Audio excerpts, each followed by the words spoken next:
അമ്മ എന്ന വാക്കും 2 അച്ഛൻ എന്ന വാക്കും.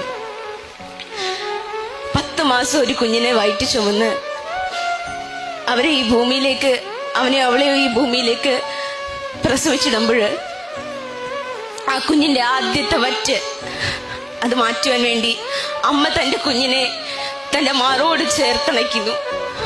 അമ്മയുടെ നെഞ്ചത്തെ അമൃത കുംഭങ്ങളിൽ നിന്ന് ആദ്യത്തെ വറ്റ് ഒരു വൈദ്യുതി തരംഗം പോലെ ത്രസിക്കുമ്പോൾ ആ നിമിഷമാണ് ഈ ലോകത്തിലെ ഏറ്റവും ഉത്കൃഷ്ടമായ കലാമുഹൂർത്തം ഒരു മനുഷ്യന്റെ ജീവിതത്തിലെ the best artistic moment in A human life. അവിടെ വിട്ടുപോകുന്ന ഒരു പേരുണ്ട്. വിയർപ്പിന് പോലും സ്നേഹത്തിന്റെ ഗന്ധമുണ്ടെന്ന് തെളിയിച്ച അച്ഛനെന്ന വാക്ക്, അച്ഛനെന്ന വ്യക്തി.